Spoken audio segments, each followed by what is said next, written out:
देखिए हमारा ये बोर्ड फिक्स कर रहे हैं हम, तो इसमें एक समस्या आ रहा है कि हमारा ये पाइप उठा हुआ है, बोर्ड एकदम तिरछा हुआ है, इधर देखो ये तिरछा हुआ है, ऐसे निकला हुआ है। तो इसका हम लोग इसको कैसे फिट करेंगे कि हमारा बोर्ड एकदम अच्छे से फिट होगा। आप दिखा सकते हैं, ये जो हमारा कटिंग है, इधर दिखाओ।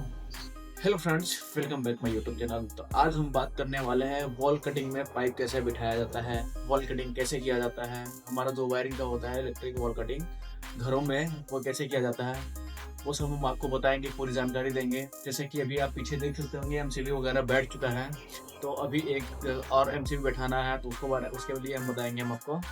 और बोर्ड हमारा कितने हाइट पे लगता है, कैसे लगता है, उसको परफेक्ट तरीके से लगाना, वॉल कटिंग करना, पाइप बिठाना, ये सब सारी जानकारी हम आपको देंगे। चलिए बिना किसी देर को वीडियो स्टार्ट करते हैं। देखिए हमारा ये बोर्ड फिक्स कर रहे हैं हम, तो इसमें एक समस्या आ रहा है कि हमारा ये पाइप उठा हुआ है, बोर्ड एकदम तिरछा हुआ है, इधर देखो ये तिरछा हुआ है, ऐसे निकला हुआ है। तो इसका हम लोग इसको कैसे फिट करेंगे कि हमारा बोर्ड एकदम अच्छे से फिट होगा। आप दिखा सकते हैं, ये जो हमारा कटिंग है, इधर दिखाओ। ये जो हमारा कटिंग है, देख रहे हैं कि ये हमारा ऊपर तक है, ये और गहरा होना चाहिए बोर्ड के लेवल में, ताकि हमारा ये पाइप अच्छे से बैठ जाए। तो पाइप हमारा देख सकते हैं कि अभी इतना ऊपर है, इसलिए नहीं बैठ पा रहा है। ठीक है, इसको लेवल में करेंगे तो हमारा बोर्ड अच्छे से बैठेगा। चलिए इसको फटाफट करते हैं।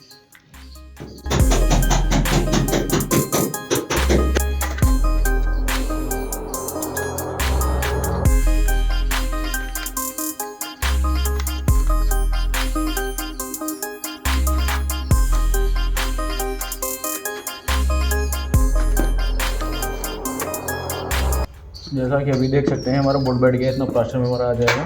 तो इसको भी फिट करेंगे पूरे अच्छे तरीके से, फिर हम आपको बताते हैं। चलो बंद कर। ये हमारा एक जंक्शन है जहाँ हम इसमें फोल्डर का पॉइंट दे सकते हैं, ठीक है। और ये और इसमें से हमारा वायर जाएगा, बैंड यहाँ पे ड्रॉप है, इसलिए यहाँ पे ये लगाया गया है। तो इसको आप अच्छे से फिक्स करेंगे ताकि हमारा वॉल के बाहर ना रहे।